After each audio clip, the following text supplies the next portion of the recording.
स्वतंत्रता दिवस के उपलक्ष्य में जनता को संबोधित करते हुए शिवसेना उद्धव ठाकरे गुट नेता संजय राउत ने प्रधानमंत्री नरेंद्र मोदी पर तीखा हमला किया, जिसके बाद 16 अगस्त 2025 को मंत्री संजय शिरसाट ने मीडिया से वार्तालाप कर संजय राउत पर कड़ी टिप्पणी की। उनका कहना है कि संजय राउत जैसे छोटे आदमी को मोदी पर बोलना नहीं चाहिए। उन्होंने संजय राउत को नेता मानने से इनकार करते हुए उनकी लोकप्रियता और नेतृत्व पर सवाल उठाए।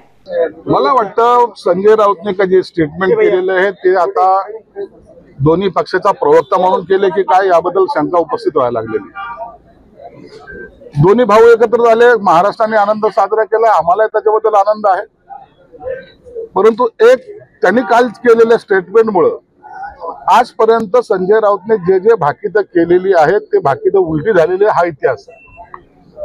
म्हणून लग्न आणखी झालं नाही, मुलाच्या नावाने बारसे साजरे करण्याचं काम हे संजय राऊत आता करतात। नामकरण करायचं विधी ते पार पडतात आणि आश्चर्याची गोष्ट एक आहे की राजसाहेब इतके शांत कसे हा एक प्रश्न आहे। म्हणून मला त्यांचा युती हो, त्यांना सत्ता मिळण्यासाठी त्यांनी प्रयत्न करावं। ही निवडणूक आहे, या निवडणुकीमध्ये जो जिंकेल तो खरा बादशाह होत असतो। म्हणून येणारी जे निवडणूक आहे ते एकदा लागू द्या, त्यावेळेला हे सगळं चित्र स्पष्ट होईल। राऊत असंही म्हटले की राष्ट्रीय हे ठाण्याचे नेते नाही, दिल्ली नाट्याचे नेते नाही, हे राष्ट्राचे नेते आणि इथून म्हणले आहे की जम्मू काश्मीरला त्यासाठी गेले होते। त्यांचे विचार यांना विचारा, त्यांना बाळासाहेबांनी नेते केले नाही, उद्धव ठाकरेंनी त्यांना नेते केले। उद्धव ठाकरेंचं त्यात मोठेपणा आहे। अहो यांना काय करायचं याच्याशी काय मला काही कळत नाही। झालं ना काय म्हटलं, यांची काय लोकप्रियता आहे यांची?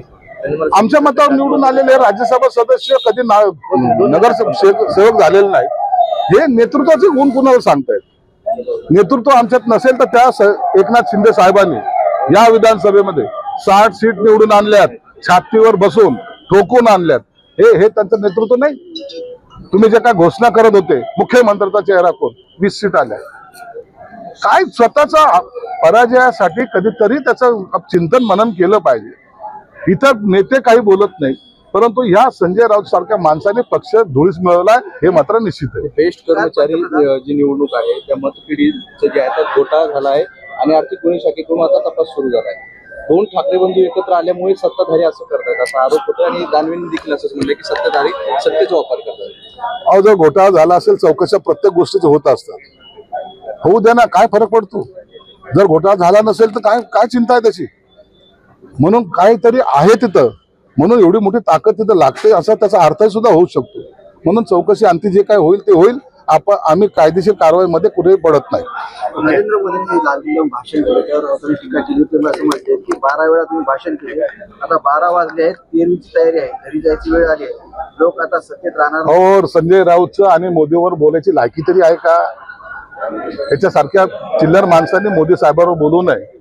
ज्यांची प्रतिमा आज देशात नाही तर अख्ख्या जगामध्ये आहे, त्याच्यावर संजय राऊत सारख्या माणसाने टीका करणं म्हणजे सूर्यावर चुंकण्यासारखं आहे। काल माजी खासदारांच्या घरी बिर्याणी पार्टी यांनी निमंत्रण दिलं होतं, माध्यमामध्ये आता बिर्याणी पार्टीच करत बस, दुसरं काय राहिलं होतं त्याच्याकडे? आता रात्रीची शिळी बिर्याणी आज पुन्हा खाईल, तुम्ही जाऊन आणखी त्याचे फुटेज घ्या। प्रचंड पाऊस झालाय।